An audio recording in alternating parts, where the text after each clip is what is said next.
But what the cops fucking said to those people when they were arresting me was they were arresting me on a fucking murder case. Yeah.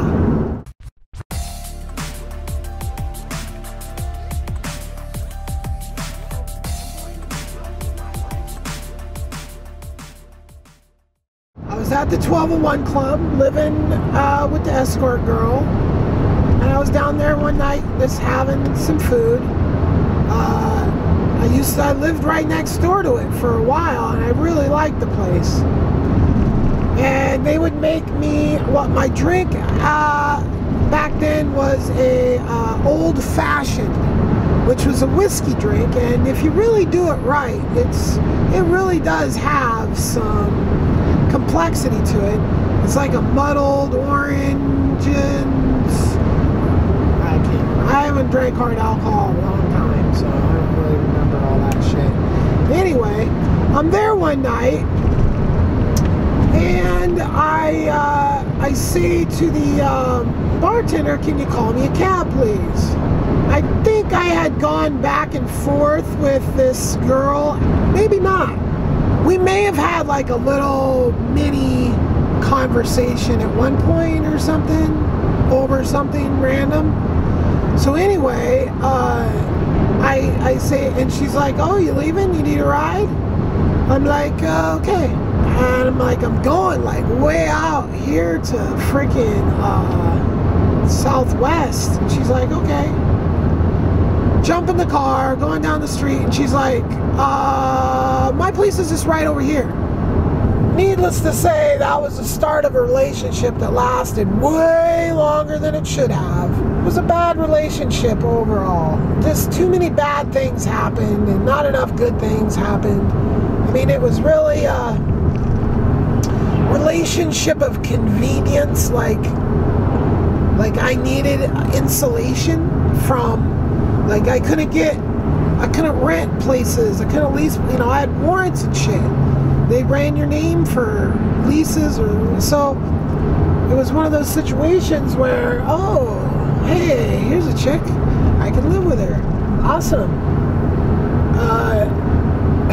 And she would probably describe the relationship the same way. I actually ran into her after I got up and she, "You asshole, you broke my collarbone." And it's like, okay, you jumped on my back. I was ignoring you right in front of your friends. You jumped on my back and I threw you off my back and you broke your collarbone in that whole entire thing. And I'm like, holy shit, I totally feel bad about it. But all I did was react, I didn't punch her, and honestly, I don't even remember how I got her off my back. But she was on my back, and however I got her off my back, she ended up on the floor, and her collarbone was broken. And she blames me. And so that's the defining point of the relationship for her. She was a super bad drinker. I mean, she would literally, like nothing, like 2 beers and people would just hate her. I mean, she would just say shit that was just so fucking rude. And she was from North Dakota, and she came to Portland to be a doctor. And that's why I was like, she wanted to be a naturopathic doctor.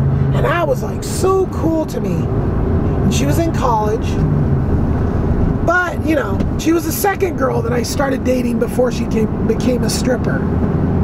So Julie and Gail, so I gotta watch both them go from normal girls to strippers. After a year, they were completely different people. So, Gail, we basically had great sex. That was our thing. She had an apartment on campus, PSU. She was going to PSU. She had a room there. it was a studio, and I literally just kind of like moved in with her. And at one point she had some other guy living there too that was from like North Dakota as well, some friend of hers from North Dakota. What was notable about him was that she told me he sat down to pee. And I was like, oh, that's nice. Then we moved from there to a closet. And we would just fucking argue and this place was so tiny. I mean, literally, it was like the bed was like in a loft above the door to the kitchen, and the kitchen was just a hallway to the bathroom. And then, although it did have a bathroom and a shower, it was just the tiniest apartment that I've ever lived in. And I lived in it with Gail. And boy, did we fight about every fucking thing. And I feel sorry for the neighbors in that building, because they gotta have fucking hear us. It was like an old house that just got divided up into a million apartments. I convinced her that our problems were the fact that we didn't have enough room. And, you know, I get involved with relationships. I've had three big relationships. Julie, Gail, I can't remember the last one. And in that time we lived in that super tiny apartment. I went to New York to visit my mom. So that was that. So, and that was New Year's 96. So my mom flew me to New York for my birthday, which is December 24th. I was like, fuck, man, I'm going to New York like before this ball drop, and I totally like would love to see that. I mean, who wouldn't want to go to Times Square? I mean, as the person I am now, I don't want to do that. As the person I was then, I wanted to do that. So I extended my trip, and I took a rifle case of glass and I shipped it to my mom ahead of time. I also think I shipped her all the weed I needed to smoke for the time that I was there. So I wouldn't have to travel. Well, yeah, traveling with weed was just impossible. And honestly, I don't know how the frick I did that with all the warrants. They weren't picking people up back then at the airport. They must have not have been, because I think I had warrants. I know I had warrants. I had the FBI, I had all that shit. And somehow I was able to get on a plane to fucking New York City.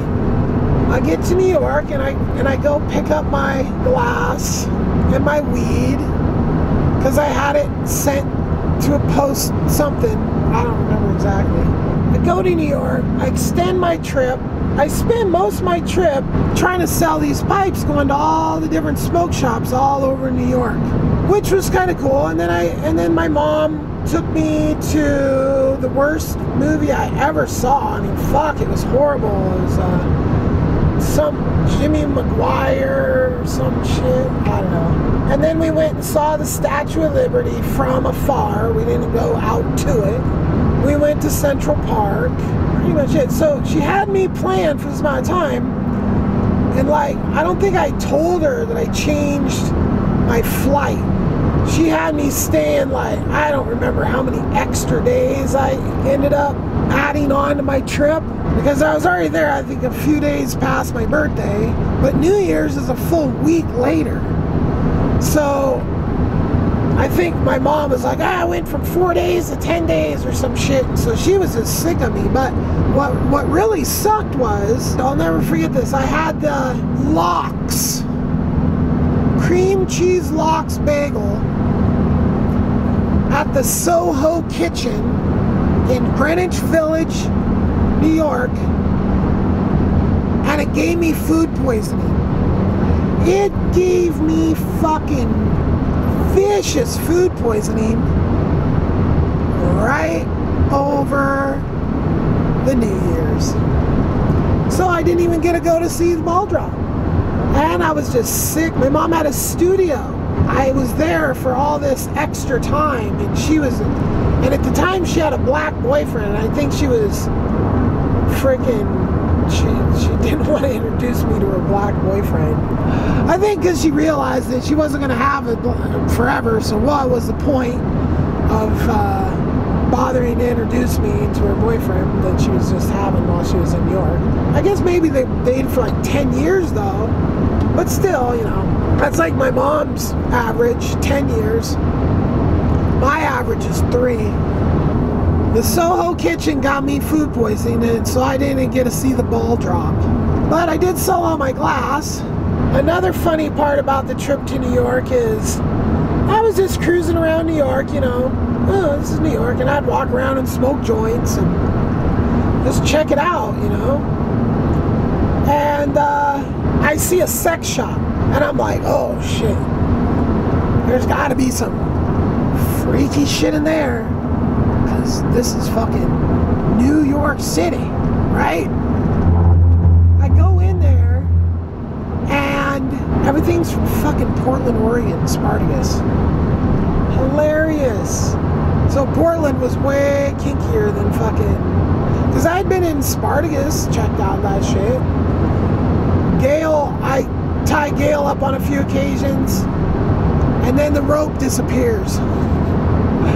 Gail just doesn't want to come out and say, don't tie me up anymore, I'm not into it. She just throws the rope away or whatever. It's about as kinky as it got with Gail. Oh, we had some group sex sometime, a couple times, once, twice. Nobody liked her when she was drunk. And everybody knew her from social. We go out to dinner, drink. Go out to strip club, drink. She'd get drunk, and drunk was like 2 beers. And this last time I saw her, I literally fucking go into a restaurant. She's my waitress. Yeah, I guess she didn't ever get to be a naturopath, which was a bummer to see that. It's probably my fault too. Hey, you got a pot-selling boyfriend now, let's party. Although we really didn't do drugs. We smoked and drank. There wasn't the whole hard drugs thing. Like, I was, at that point in my life, I was like not really interested in partying that hard. When I hooked up with her, like, that all kind of just, which was good, because you know, I go through phases of partying hard, and it's good when they end and you're not dead. I never was addicted. Oh, you know what? I might not have had any warrants, actually, now that I'm thinking about it. What I just was saying I did, because it was her apartment when, I don't remember what happened. Oh, I think I got ratted out by Elmer. I think he called an anonymous tip in on where I was staying or something like that. So I'm at fucking, we just show up back to Gail's, or maybe she ratted me out. Fuck, I don't know. Because it was kind of weird how she was like gone when the cops came in. Like, it was super weird. Boy, that would be fucked up if it was her, but I have no idea if it was her or not. It could have been her. It could have been Elmer. Who knows? At that point, I'm carrying a gun all the time. We came back to her apartment. She leaves, and then like the cops start knocking on the door or something, or I don't remember. But anyway, I was like hiding in the apartment. I threw my gun down under a pillow on the dish chair. Threw my gun, threw a pillow over it. Fucking cop comes in without knocks, and just comes in somehow. I don't remember how they were able to come in. Maybe they saw me. I don't know. She literally picks up the fucking pillow. There's the gun. Like, she finds it in 2 seconds. They arrest me, take me to jail, and the FBI's sitting there waiting to interview me about the bank shit. I don't remember. I don't think I told them shit at all. And I think they just basically, I think what they basically said was pay it back the money. I think that's what they said, right? But the fucked up thing is I only owed the bank, when all that shit went down, I only owed the bank like $7,500 or something. But they ended up just fucking maxing out what the whole loan was worth. So they wanted like 15 grand. And it was just like that they wanted that much. Prohibitively fucking lots of money. And then they sold the commercial paper, right? So, and then I had to pay them all that money. So they made so much money off me and all those loans that I put through. It's ridiculous how much money I made that bank. I mean, just on my fucking loan, you know. And then they fucked up my little brother's credit on top of that. I don't think it cost him anything to get it fixed. You know, he just had to write letters and shit. It was a big old hassle for him. Fuck, I'm sorry. I was trying to make it good. I was trying to make it great. I had to actually make payments. I couldn't just take the loan out and then just put it all back and then just never use it. Because I didn't even fucking need it. I was making so much money selling the loans, right? So literally, I would just had that money out to try to help make my little brother's credit better. So, boy, that bit me in the ass double time. Bit me and bit him. Because if I hadn't had that money out, then that would have been the end of story. I never would have gone to fucking federal prison. There's something, but blah, blah, blah, best intentions or some shit, you know? Like, I don't know. They questioned me, whatever, turned me loose. So now, what really is fucked up is, when I got back to that apartment building, all those people's jaw dropped. Like, how the fuck are you out? I fucked with a couple of them saying I escaped. But what the cops fucking said to those people when they were arresting me was they were arresting me on a fucking murder case. Yeah. I mean, how much example does one guy have to have that cops lie? I mean, I honestly can't. I mean, I've had cops be cool to me. Don't be wrong. Don't get me wrong. But the lying is out of control with those people. Straight up. Blue wall bullshit. Right? Fascism. That's when you're fucking. That's when you make people apply fucked up laws. You get fucked up people. Cops lied, told all these people that I was picked up on a murder case. So they were all freaked out that I was out. After that, I think I was trying to deal with my shit. Which was, I had a drunken driving. That night I was racing my truck down in 93 or some shit. You know, so years later, I'm dealing with this shit that I should have probably dealt with right away, or probably shouldn't have fucking done it in the first place. That's really what I shouldn't have done. I shouldn't have, you know, the first time it didn't register high enough, and the cop literally goes, oh, it didn't register, blow again. I'm looking at the same shit he's looking at. I see .07. He says blow again, and it shows up .15 or 1 point some shit, you know, way the fuck over. Basically, like they knew how to make the machine double itself or something, you know? So that's the, you know, had fucking, and this was Clackamas County, a notoriously racist, backwater fucking county that would pull some shit like this, right? So I had no respect for that fucking violation, so I wasn't really trying to take care of it. But honestly, these fucking fascists will just fuck with you until your life is fucking nothing if you don't deal with their bullshit. So dealing with their bullshit was going through their little class.